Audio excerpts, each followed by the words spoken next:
Hello everyone, I am सार्थक, पीसीसीबी maths faculty resonance.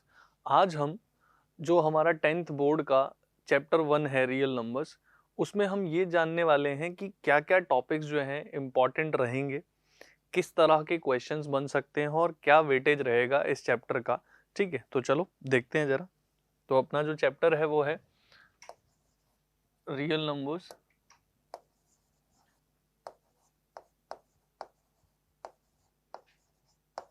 तो हम इस चैप्टर में ये देखने वाले हैं कि क्या क्या टॉपिक्स जो हैं इम्पॉर्टेंट रहने वाले हैं। तो सबसे पहले तो एनसीईआरटी के अकॉर्डिंग अगर हम बात करें तो कुछ पोर्शन जो है हटा दिया गया है, तो उसकी बात नहीं करेंगे। बात करते हैं नए टॉपिक्स जो बचे हुए हैं, है ना। तो उसमें सबसे पहला टॉपिक है fundamental theorem of arithmetic. Fundamental theorem of arithmetic. अब इसमें हमें ये समझना होगा कि फंडामेंटल थ्योरम ऑफ अर्थमेटिक में कहना क्या है, इसका कहता क्या है ये। ठीक है, तो फंडामेंटल थ्योरम ऑफ अर्थमेटिक में हम ज्यादा डिस्कशन नहीं करेंगे, बस ये जान लेंगे कि क्या क्या टॉपिक्स रहने वाले हैं। फंडामेंटल थ्योरम ऑफ अर्थमेटिक रहेगा। फंडामेंटल थ्योरम ऑफ अर्थमेटिक में डेफिनेशन की बात करें जो, तो डेफिनेशन इस तरह से है कि अगर हम कोई भी कॉम्पोजिट नंबर लेते हैं तो उसको प्राइम नंबर्स के फैक्टर्स के फॉर्म में एक्सप्रेस कर सकते हैं, जिसमें जो फैक्टराइजेशन रहेगा वो यूनिक रहेगा, ऑर्डर आगे पीछे चलेगा, है ना। जैसे मान लो कोई भी आपने कॉम्पोजिट नंबर लिया, लेट्स से 6 को वी कैन राइट एज 2 × 3। आप 3 × 2 भी लिख सकते हो, पर ऐसे ही एक्सप्रेस कर पाएंगे हम इसको। तो ये कहता है। अब इसके एप्लीकेशन में हमसे क्या क्या पूछा जाता है, ठीक है, क्वेश्चन किस तरह से पूछे जाते हैं।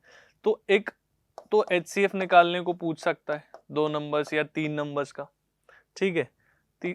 दूसरा एलसीएम निकालने को पूछ सकता है 2 नंबर या 3 नंबर का, ठीक है। क्या पूछ सकता है एलसीएम और एचसीएफ कैसे, फैक्टराइजेशन का यूज करते हुए, फंडामेंटल थ्योरम ऑफ अर्थमेटिक का यूज करते हुए।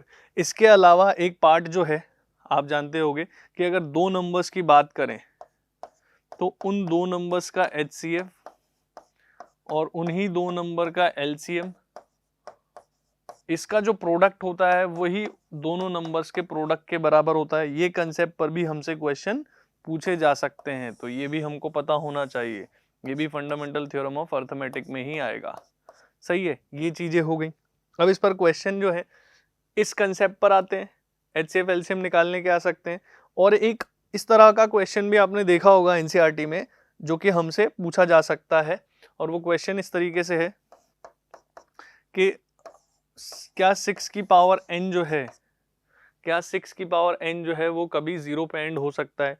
तो इस तरह का क्वेश्चन जो है वो भी फैक्टराइजेशन से रिलेटेड है कि देखो भाई 0 पे एंड होने के लिए 2 × 5 चाहिए, पर 6 के फैक्टर्स तो 2 × 3 है, तो वो कभी नहीं हो पाएगा, है ना। क्योंकि n का पावर n होना मतलब 2 × 3 2 × 3 2 × 3 n टाइम्स आना, तो उसमें 5 आया ही नहीं तो 0 आएगा कहाँ से। तो इस तरीके से ये भी फैक्टराइजेशन से रिलेटेड है, ठीक, ये पूछा जा सकता है।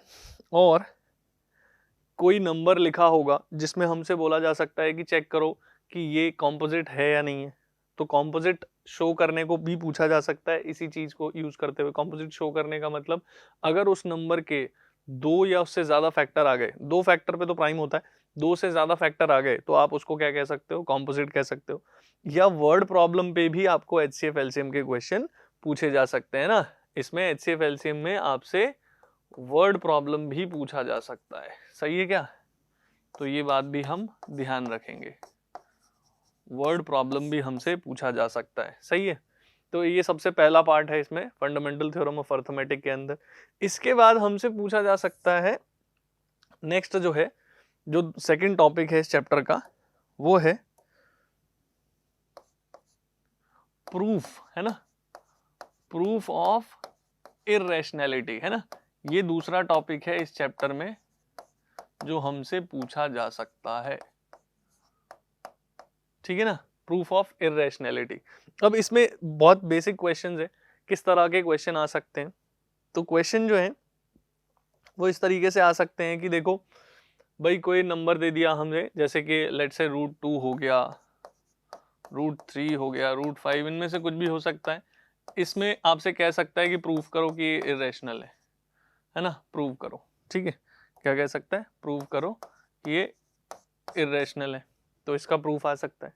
क्लियर है, ये हो गया।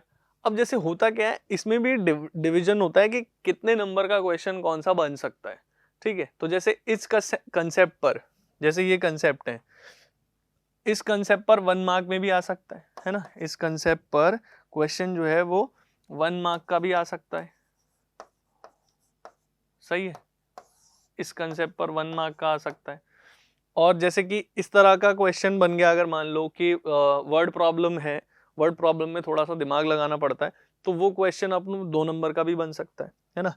और जैसे ये 6 की पावर n इस तरह का क्वेश्चन आ गया, तो ये 2 नंबर के भी बन सकते हैं। ठीक है, और देखो जैसे ये है सिंपल, अगर ऐसे कुछ आ गए तो ये भी 2 नंबर में पूछे जा सकते हैं, है ना। 2 मार्क्स का ये क्वेश्चन हो सकता है। ठीक है, 2 मार्क्स का ये क्वेश्चन हो सकता है। पर इसी में ही थोड़ा सा ऐड करते हुए इसका वेटेज इस क्वेश्चन का ऐसे बढ़ा सकते हैं, जब वो आपसे एक इरेशनल नंबर को इस तरह से प्रूव करने को कह दें। जैसे मान लो आपसे यूं कह दिया कि 3 + 2√5, है ना, इसको प्रूव करो, है ना, प्रूव करो कि ये इरेशनल है। तो इस तरह का अगर क्वेश्चन बन गया, तो अब वो क्वेश्चन का वेटेज थोड़ा सा बढ़ जाता है, क्योंकि इसमें हमें कुछ 1-2 स्टेप्स एक्स्ट्रा लिखने पड़ते हैं, है ना। एक्स्ट्रा स्टेप्स हमको लिखने पड़ते हैं। क्या क्या लिखने पड़ते हैं? एक्स्ट्रा स्टेप्स लिखने पड़ते हैं, और ये क्वेश्चन फिर 3 मार्क्स तक का भी बन जाता है। सही है क्या? तो इस चैप्टर में ओवरऑल अगर हम देखें तो हो सकता है ना, कि 3 नंबर का एक क्वेश्चन आ जाए। अब वो 3 नंबर का ऐसा भी हो सकता है, वर्ड प्रॉब्लम भी आ सकता है इसमें, है ना। 3 नंबर में आपका एक वर्ड प्रॉब्लम का क्वेश्चन भी एड ऑन हो सकता है एचसीएफ एलसीएम का। ठीक है, word problem of HCF LCM, इस तरीके का क्वेश्चन 3 नंबर का भी आ सकता है। ठीक है, 2 नंबर में भी बन सकता है ऐसा क्वेश्चन। सही है, तो ये जो है ओवरऑल वेटेज अगर हम देखें तो टोटल इस चैप्टर से, टोटल जो है ये चैप्टर कैरी करेगा अपना, टोटल रहेगा 6 मार्क्स के आसपास रहेगा इस चैप्टर का वेटेज। ठीक है, तो क्वेश्चन ऐसा बन सकता है कि एक क्वेश्चन तो आ जाए 1 मार्क, है ना, एक क्वेश्चन तो आ जाए 1 मार्क का, एक आ जाए 2 मार्क का, और एक आ जाए 3 मार्क्स का। तो ये हमारा डिवीजन हो जाएगा इस तरीके से। तो ये चैप्टर जो है 6 नंबर में पूछा जा सकता है, और ये टॉपिक्स जो हैं इनमें इंपॉर्टेंट है। ठीक है, जिनको आपको अच्छे से पढ़ना है, और अगर आपको अच्छे से इनको पढ़ना है तो आप चाहें तो इस चैप्टर का डिटेल्ड वीडियो जो है उसको जाकर देख सकते हैं। डिस्क्रिप्शन बॉक्स में इसका लिंक दिया हुआ है, आप वहाँ पर इसको देख सकते हैं। आई होप ये वीडियो आपको अच्छा लगा होगा। That's all for the day, thank you.